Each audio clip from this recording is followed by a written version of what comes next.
الحمد لله رب العالمين والصلاة والسلام على سيد الأنبياء والمرسلين وعلى آله وأصحابه أجمعين. أما بعد فقد قال الله تبارك وتعالى في القرآن المجيد والفرقان الحميد: أعوذ بالله من الشيطان الرجيم بسم الله الرحمن الرحيم. إن الله لا يغير ما بقوم حتى يغيروا ما بأنفسهم. وقال الله تبارك وتعالى: قل يا عبادي الذين أسرفوا على أنفسهم لا تقنطوا من رحمة الله إن الله يغفر الذنوب جميعا إنه هو الغفور الرحيم. صدق الله مولانا العظيم. وقال النبي صلى الله عليه وسلم: من حسن اسلام المرء تركه ما لا يعنيه او كما قال علیہ الصلاۃ والسلام. میرے محترم بزرگوں اور دوستوں، مذہب اسلام جس کی نمائندگی کرنے کا ہمیں اور آپ کو دعویٰ ہے کہ ہم مومن ہیں، مسلمان ہیں، اس مذہب کا ہمارے اوپر تقاضا ہے، اس کے مطالبات ہیں. اگر ہم مذہب کے مطالبات کو پورا کریں گے اور اس کے تقاضوں پر عمل پیرا رہیں گے تو سرخروئی،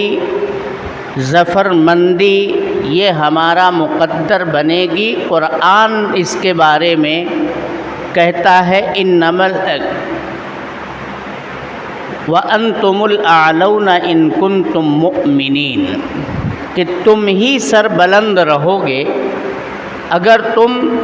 ایمان کے اوپر کھرے اترو گے اور ایمان کے تقاضوں کو پورا کرو گے. مومن ہونے کا صرف یہ مطلب میرے محترم بزرگوں اور دوستوں نکال لینا کافی نہیں ہے کہ ہم تو ایمان والوں کے گھر میں پیدا ہو گئے، مومن ہو گئے. یقیناً اللہ تبارک و تعالیٰ کا یہ فضل اور اس کا احسان ہے کہ مومن کے گھر میں پیدا ہونے والا بچہ خود بخود مومن ہو جاتا ہے. یہ اللہ کا کرم ہے.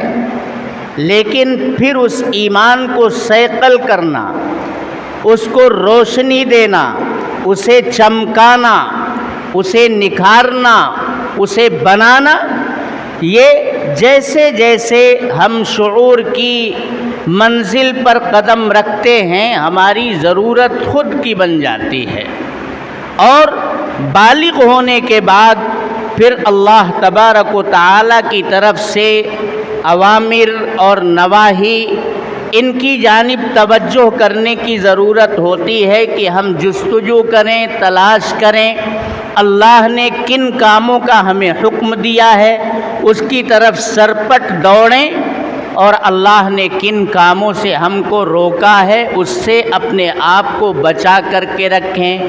مجتنب رہیں. تقویٰ اور پرہیزگاری کی زندگی اسی کا نام ہے کہ گناہوں سے ہم اپنے آپ کو بچا کر کے رکھیں. جناب محمد الرسول اللہ صلی اللہ علیہ وسلم تفریق نہیں کرتے تھے. آپ کی آغوش میں،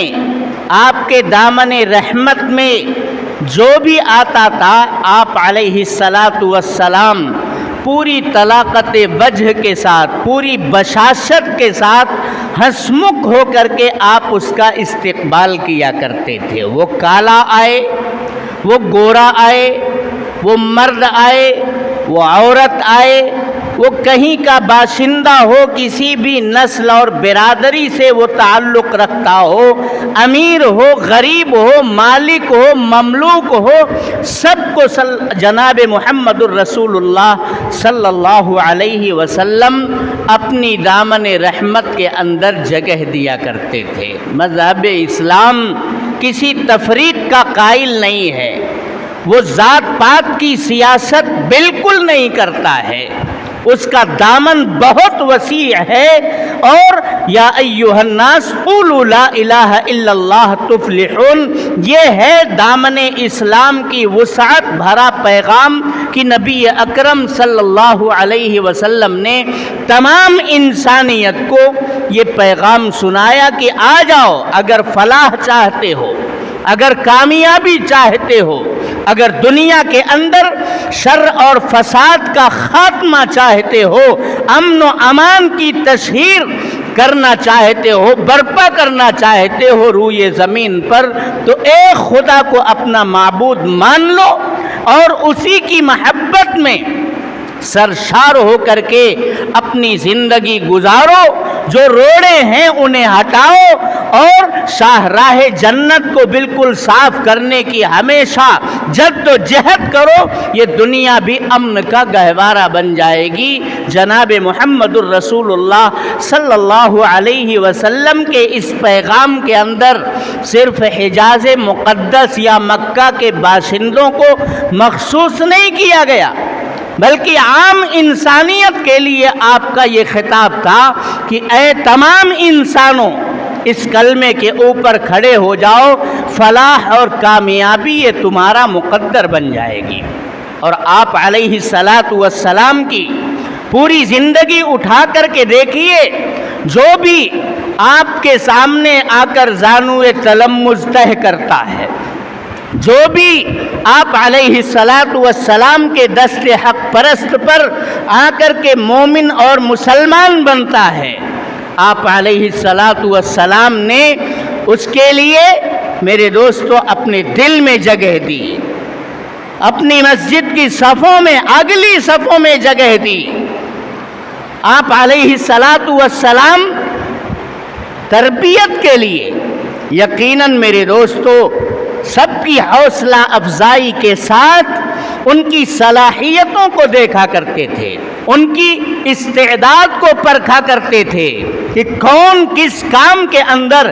زیادہ کارآمد ثابت ہو سکتا ہے۔ آپ علیہ الصلاۃ والسلام اسے اسی کام کے لیے منتخب فرمایا کرتے تھے۔ نوجوانوں کو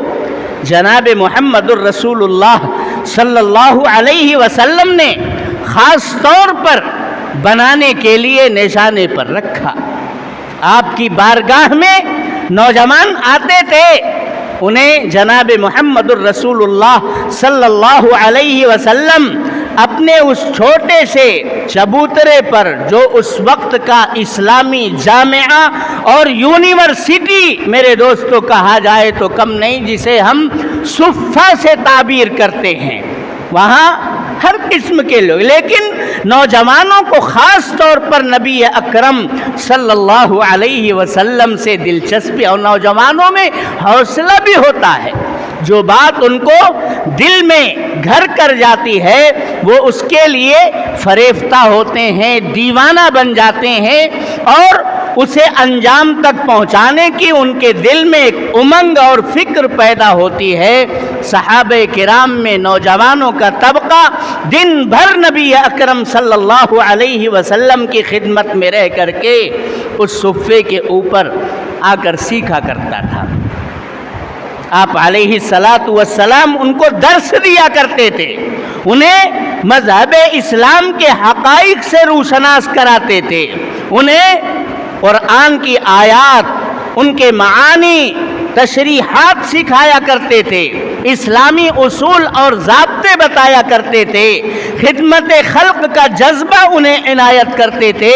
اور مذہب اسلام کے خلاف کھڑی ہونے والی رکاوٹوں کو کس انداز میں دور کیا جاتا ہے، ان سارے مضامین کو جناب محمد الرسول اللہ صلی اللہ علیہ وسلم انہیں سکھاتے تھے۔ نوجوانوں کے لیے وہی صفہ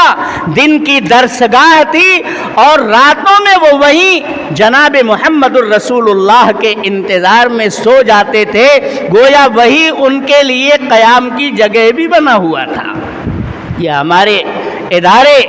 ہمارے جو مدارس میرے دوستو ملک کے چپے چپے کے اندر پیدا ہیں، یہ سب اسی صفہ سے میرے دوستو اکتساب فیض کرنے والے ہیں، اور یہ انہی سے دلیل پکڑتے ہیں، اقامتی درسگاہیں قائم کرتے ہیں، اور بچوں کو دینی تعلیم سکھانے کے لیے اور اسلامی تربیت کرنے کے لیے اپنے پاس لاتے ہیں۔ باپ کی طرح شفقت کا سایہ اساتذہ کا ہمہ وقت ان کے اوپر رہتا ہے، ان کے خورد و نوش، ان کی رہائش، ان کے کپڑے، ان کے دوا علاج کا بھرپور انتظام کرتے ہیں، اور یہ سب اللہ تبارک و تعالیٰ کی رضا جوئی کے لیے کرتے ہیں۔ لیکن ہمارے بچوں کا ایک چھوٹا سا طبقہ ہے جو ان مدارس کے اندر آ پاتا ہے، ایک بہت بڑا طبقہ ہے میرے دوستو۔ بہت افسوس ہوتا ہے جو صرف چائے خانوں کے اوپر ملے گا، جو صرف ڈھابوں کے اوپر ملے گا، جو صرف شادی ہالوں میں ملے گا، جو سینما گھروں کے اندر ملے گا، جو چوک چوراہوں کے اوپر ملے گا۔ ایک بہت بڑا ہمارا نوجوان طبقہ میرے دوستو ادھر ادھر گھومتا چلتا پھرتا، زندگی کے جو اصول ہیں ان سے کوئی سروکار نہیں ہے، ان سے دور ہو کر کے وہ زندگی گزارتا ہے۔ اور پھر صحبتوں کا اثر تو معلوم ہی ہے، آدمی اگر کسی خوشبو بیچنے والے کے پاس بیٹھے گا تو یا تو خرید لے گا خوشبودار بننے کے لیے، یا نہیں تو کم از کم وہ ایک پھایا اس کو لگا کر کے دے دے گا، کچھ نہیں تو جب تک وہ وہاں بیٹھا رہے گا اس عطار کی دکان کے اوپر اسے خوشبو محسوس ہوگی، خوشبو سونگھے گا وہ۔ اور جب کوئی آدمی کسی بھٹی کے اوپر بیٹھے گا تو ظاہر سی بات ہے وہاں سے جو دھواں اڑے گا، جو چنگاریاں اڑیں گی، وہ اس کے دامن کو، اس کے کپڑے کو، اس کے جسم کو جلا سکتی ہیں، نہیں جلائیں گی تو کم سے کم گندگی سے ضرور اس کو آلودہ کریں گی، اور اس کی جو بدبو ہے، اس کا جو تعفن ہے، جب تک وہاں آدمی بیٹھا رہے گا تب تک اس تعفن اور بدبو کو محسوس وہ کرتا رہے گا۔ ہماری صحبتیں، ہماری نوجوان نسل کی صحبتیں کہاں تباہ اور برباد ہو رہی ہیں، ہم نے میرے محترم بزرگوں اور دوستوں اس کی طرف رخ کرنا کم کر دیا ہے۔ قنوطیت اور مایوسی کی باتیں ہر طرف ہوتی ہیں، جبکہ مذہب اسلام کسی بھی حالت میں مایوس رہ کر کے مسلمانوں کو زندگی گزارنے کا طریقہ نہیں سکھاتا ہے۔ ملک کے حالات، عالمی موجودہ حالات مسلمانوں کے سامنے ہیں، امت مسلمہ کو ہر محاذ پر نیچا دکھانے کی کس طرح سے سازش، منصوبہ بندی اور کوششیں ہو رہی ہیں میرے محترم بزرگوں اور دوستوں، ہم پر اور آپ پر مخفی نہیں ہے، آپ ہم سے زیادہ واقف ہیں۔ سوشل میڈیا، پرنٹ میڈیا آپ پڑھیے، آپ دیکھیے، اور دیکھتے بھی ہیں پورے عالم کے اندر ایک بحرانی کیفیت ہے، مذہب اسلام کو ٹارگٹ بنا کر کے منصوبہ بند سازش میرے دوستو مذہب اسلام کے خلاف۔ لیکن ایسے مواقع پر بھی اسلام آپ سے یہ نہیں کہتا ہے کہ آپ صرف بیٹھ کر کے تبصرے کریں، بدشگونی اور بدفعلی کے تذکرے۔ ماہ سفر المظفر چالو ہو گیا، زمانے جاہلیت کے اندر اس ماہ کو لوگ منحوس سمجھا کرتے تھے، بدشگونی لیا کرتے تھے، اور اس کی ابتدائی 13 تاریخ تک وہ کوئی خوشی کا موقع میرے دوستو اس میں خوشی کی تقریب نہیں رکھا کرتے تھے۔ مذہب اسلام نے آ کر کے واضح کر دیا کہ بدفعلی اور نحوست یہ کسی دن میں، کسی رات میں، کسی ٹائم اور وقت کے اندر نہیں ہوتی۔ منحوسی اگر آئے گی تو تمہاری بد کرداری، بد اعمالی اور برے کرتوت کے وجہ سے تمہارے اوپر آئے گی۔ اللہ نے ہی ماہ سفر کے شب و روز، اس کے ایام، اس کے اسبوع اور اس کی ساعتوں کی تخلیق کی ہے۔ وہ خالق کسی لمحے کے اندر نحوست کو نہیں بتاتا ہے۔ سارے مہینے، سارے دن، ساری راتیں، سارے لمحے، ساری ساعتیں اللہ کی تخلیق کرنا ہے۔ اس کی تخلیق کردہ چیزوں کے اندر کوئی نحوست نہیں۔ نحوست آئے گی تو تمہاری بد کرداری کی وجہ سے آئے گی۔ وہ اچھے دن بھی آ سکتی ہے، جمعہ کے دن بھی آ سکتی ہے، عید کے دن بھی آ سکتی ہے، جسے آپ خوشیوں کا دن کہتے ہیں، وہ کبھی بھی آ سکتی ہے اگر آپ بدعمالیوں اور بد کرداریوں کا شکار رہیں گے۔ تو میں یہ کہہ رہا تھا کہ ماہ سفر میں کوئی نحوست نہیں۔ نحوست اور بدشگونی اس کی مذہب اسلام کے اندر گنجائش ہی نہیں ہے۔ جناب محمد الرسول اللہ صلی اللہ علیہ وسلم کو کیا حالات سے جد و جہد نہیں کرنی پڑی، مشکلات سے آپ کو نہیں گزرنا پڑا، لیکن آپ علیہ الصلاۃ والسلام نے پورے صبر و ثبات کا مظاہرہ کرتے ہوئے پوری پامردی اور طاقت کے ساتھ ان حالات کا مقابلہ کیا، اور یہی درس پورے امت مسلمہ کو دیا۔ آپ کی خود حدیث ہے کہ تمام انبیاء کرام کو دین کی دعوت اور تبلیغ کے راستے میں بہت کچھ جھیلنا پڑا ہے، اور سب سے زیادہ اس دین کی دعوت اور اس کے نظام کے اشتہار اور اس کی تبلیغ کے لیے مجھے جھیلنا پڑا ہے۔ یہ نبی اکرم صلی اللہ علیہ وسلم خود ارشاد فرما رہے ہیں۔ لیکن صحابہ سے یہ روایت بھی سامنے آتی ہے کہ آپ علیہ الصلاۃ والسلام کو کبھی بھی ہم نے مایوس ہو کر کے بیٹھا ہوا نہیں پایا، چی بجبی ہو کر کے ایام کی نحوست بیان کرتے ہوئے،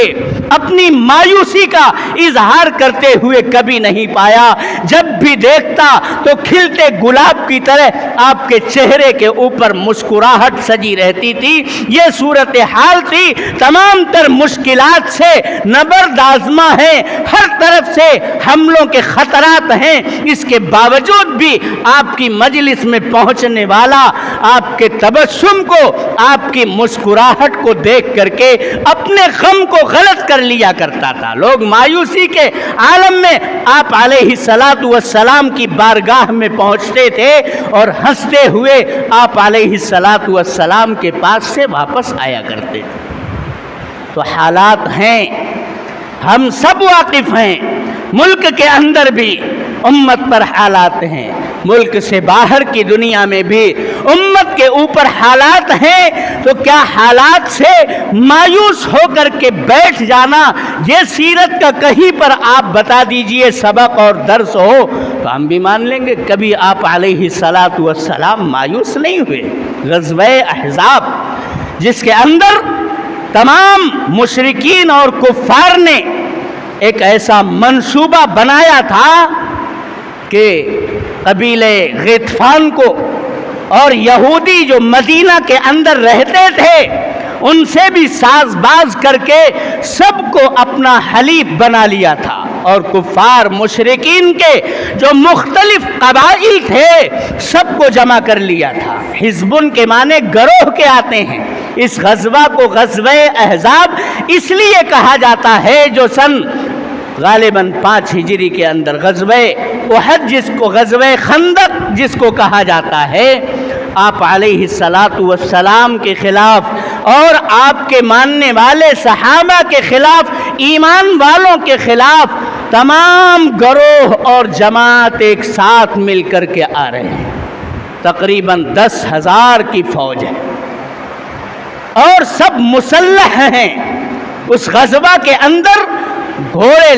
بڑی تعداد میں، اونٹ یعنی آلات حرب و ضرب مکمل طور پر مشرکین کفار کے پاس موجود ہیں، اور یہاں مدینۃ المنورہ کے اندر ابھی مسلمانوں کی اتنی بڑی تعداد نہیں ہوئی ہے، اور پورا آ کر کے